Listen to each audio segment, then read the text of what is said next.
The entity presently known as Nigeria was a product of a system designed centuries ago for one primary purpose: extraction. I'm quoting from someone. I didn't say it, but then what he said, and his prognosis tallies with what most of us believe. An extraction that began with a single British company, the USC, then owned by George Dartwood Tubman Goldie. The primary goal of Goldie was to monopolize the booming trade in palm oil. We all know that. Then we talk of the Berlin Conference. We are in paragraph 4.2. The conference of 1884, where people just in Berlin, in Germany, I wouldn't say they had migraine, but they were over ambitious. They wanted to conquer Africa. They stayed somewhere, and they were just imagining what was Nigeria like. And some people told us in secondary school that Mogopa discovered River Niger. What the hell? A story to be told to the Marines. River Niger had been there since God created heaven and earth. But now they will not tell us that, the Chalanda, all of them came to discover Nigeria. But what am I saying? They merged different entities together. Those of us who are Christians, let's remember one thing. The Tower of Babel in Genesis 11. When God created man and earth, my father in the Lord, my bishop is here, Bishop Ajayi, and my father in the Lord, Jadekai, is here. Please permit me to borrow a leaf from the Bible. There was only one nation,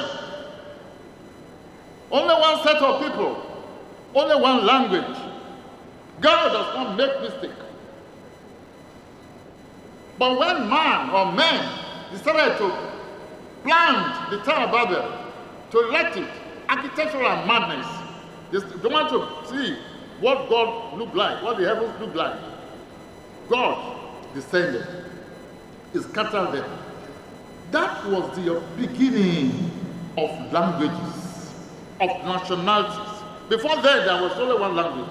There was only one nationality. But since then, God, in His infinite mercy, created many nations. And that leads us to language. God is wise. God is wisdom. God is wisdomic. You have the Yorubas in Nigeria, you have the Efis, you have the Hausas, you have the Calabaris, you have all of them. And that again takes us to what Allah said about Nigeria.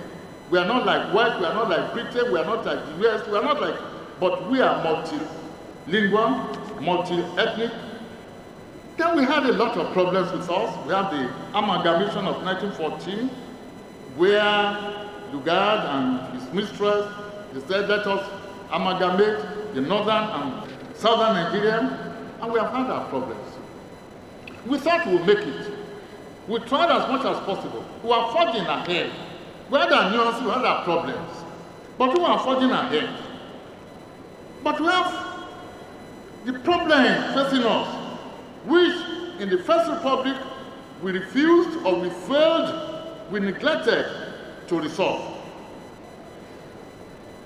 The military takeover and where we are till today.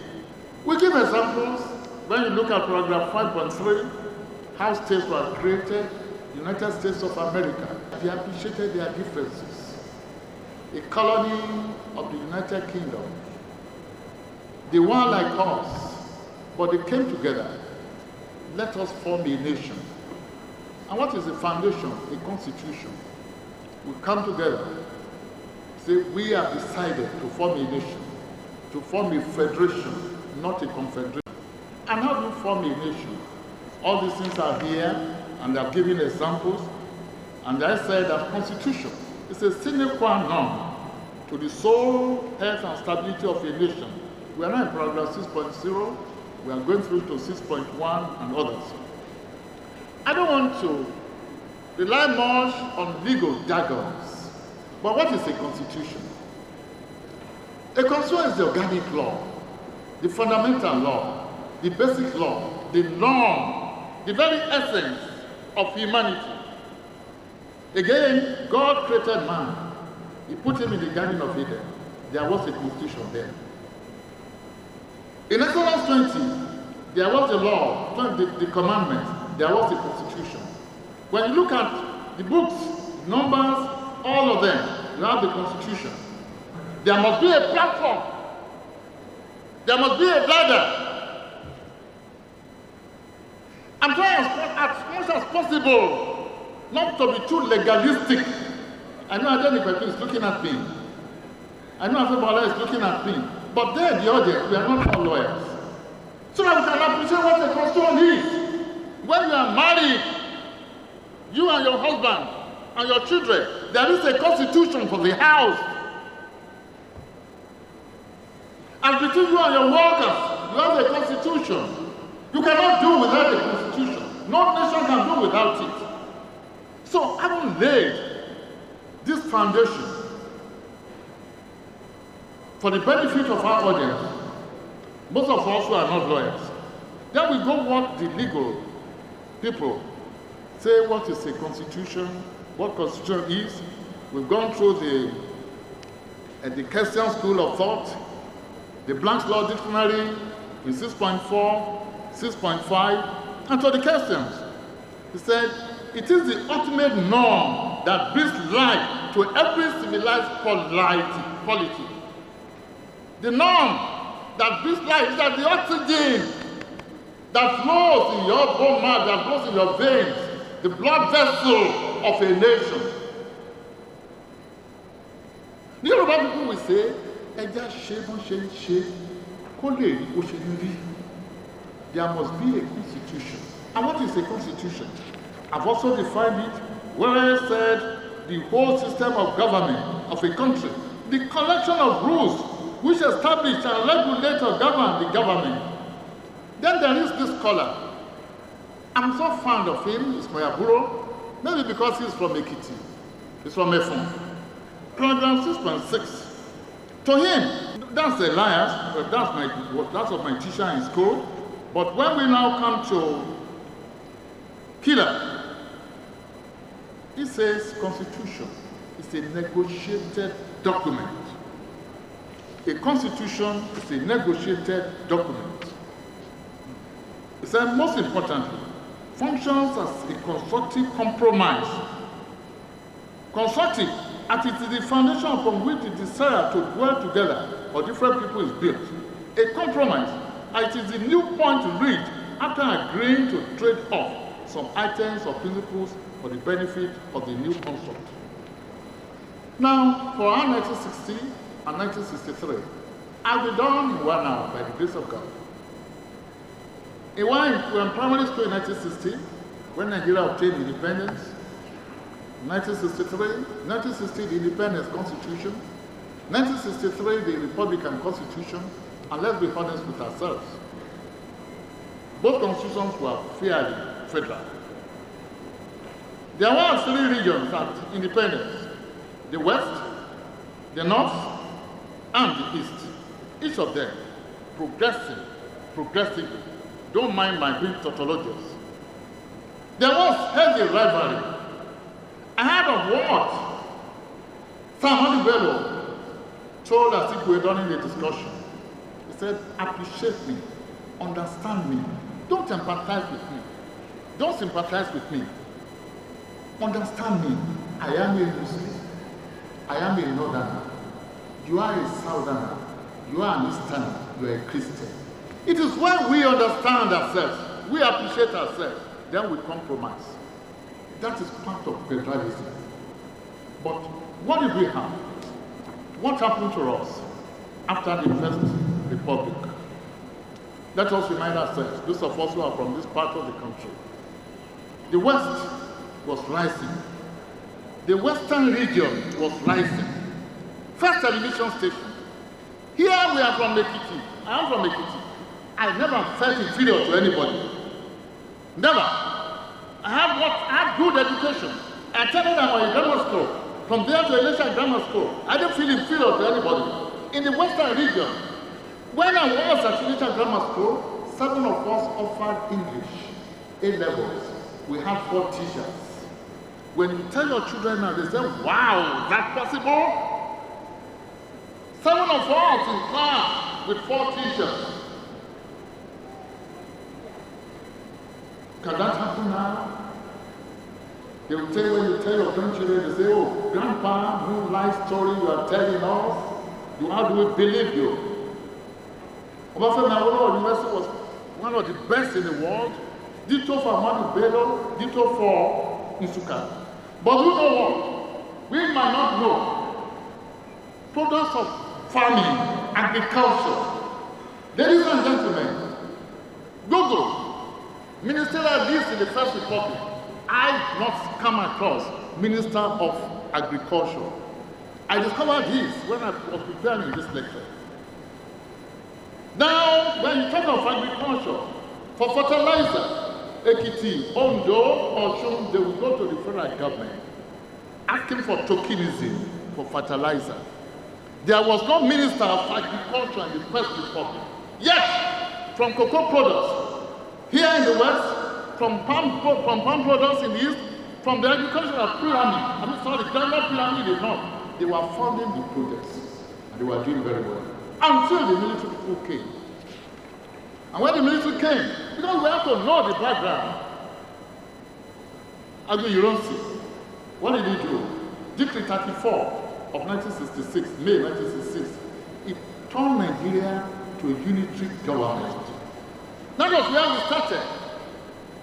Shakespeare said the fault is not in our hands, but in ourselves.